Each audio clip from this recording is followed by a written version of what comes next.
तमिलनाडु में local body election में हुक्मरान जमात डीएमके बड़ी जीत की जानिब बढ़ रही है। 11 साल बाद हुए लोकल बॉडी इलेक्शन में तमाम कॉर्पोरेशन में डीएमके इत्तेहाद ने बढ़त बना ली है। हालांकि एआईए, डीएमके और बीजेपी ने हुकूमत पर धांधली का इल्जाम लगाया।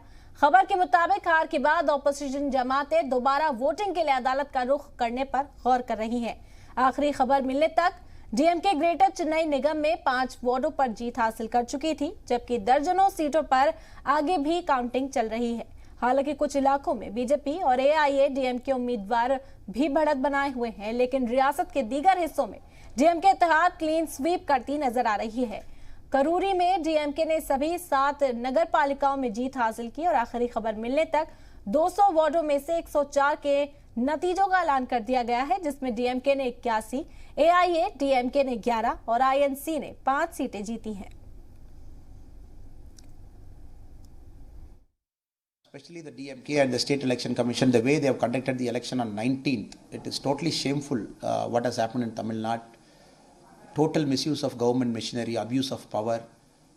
DMK is known for its gundaism. We have seen everybody in the ground threatening the voters. That is a fact.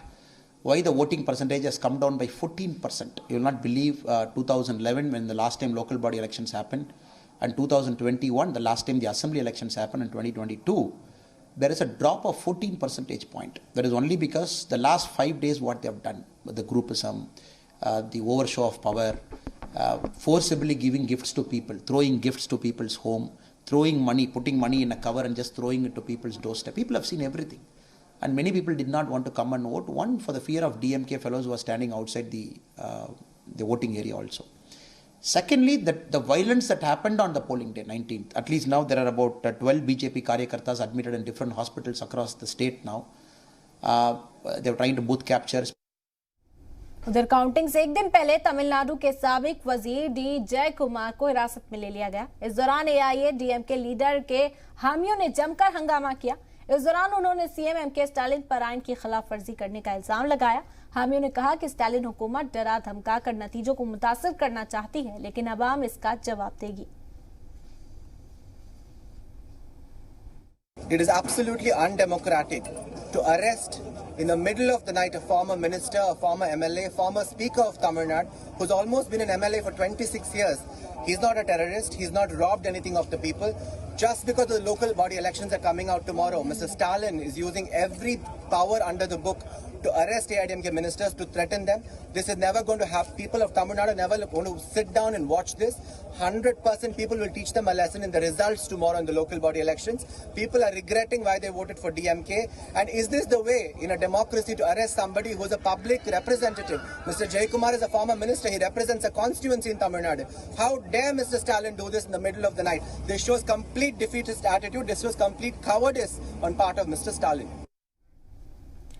तो तमिलनाडु में लोकल बॉडी इलेक्शन के नताइज का ऐलान, इस वक्त गिनती चल रही है और तफसीली जानकारी के साथ हमारे नुमाइंदा सिद्धार्थ एमपी हमारे साथ इस वक्त जुड़ गए। उनका रुख करते हैं। सिद्धार्थ, आपसे जानना चाहेंगे मौजूदा हालात क्या है, क्योंकि डीएमके बढ़त बनाए हुए था, काउंटिंग का प्रोसेस जारी था, इस बीच क्या खबर मिल पा रही है?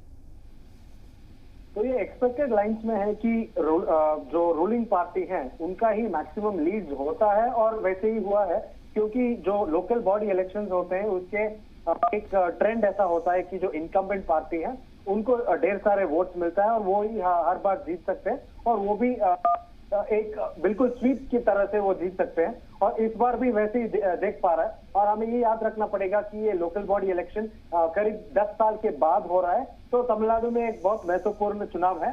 पर तमिलनाडु चीफ मिनिस्टर और डीएमके के प्रेसिडेंट एमके स्टालिन का ये कहना है कि वो उनके पार्टी के करीब 9 मंथ के गवर्नेंस का एक एविडेंस है कि जनता इनके गवर्नेंस और इनके जो पॉलिसी से प्लीज है, तो इसके कारण इतना बड़ा रिजल्ट आया है।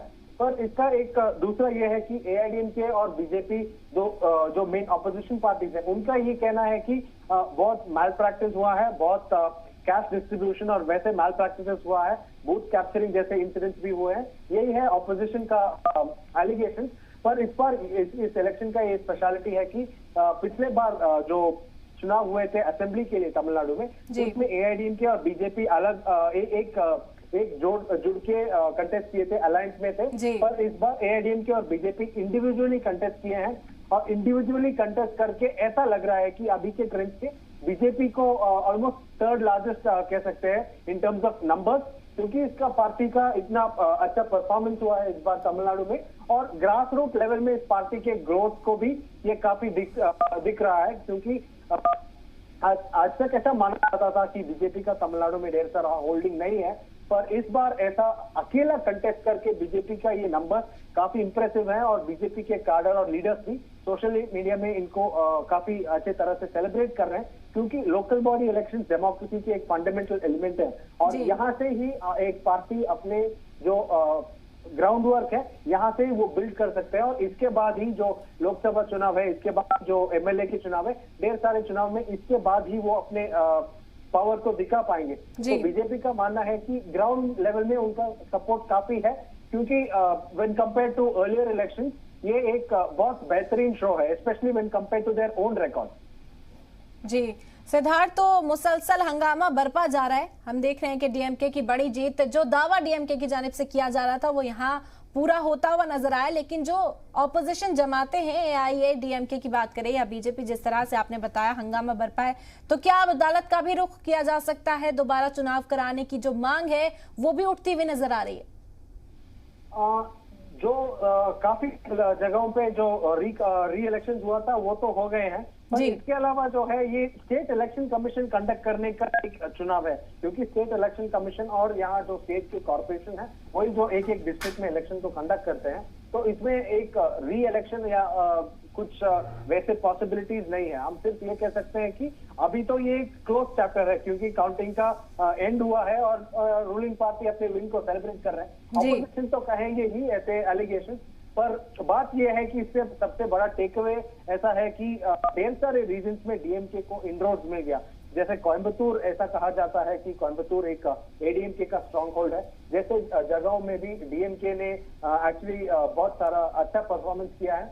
इसके अलावा जो है एक हाईलाइट ऐसा हमने देखा था कि वेलूर में एक ट्रांसजेंडर कैंडिडेट जो डीएमके के टिकट में कंटेस्ट किए थे, उनको भी अच्छा सा एक ये मीडिया जीत मिल गया, और करीब 15 वोट के करीब उन्होंने मेजॉरिटी मिलके वो जीत गए। जी, तो डीएमके ने यहाँ पर बढ़त बनाई, बड़ी जीत हासिल की, और इसके बाद जो हिज़्ब इख्तिलाफ जमाते हैं, ऑपोजिशन है, वो मुसलसल हंगामा बरपा कर रहे हैं। बहुत बहुत शुक्रिया सिद्धार्थ तमाम जानकारी के लिए।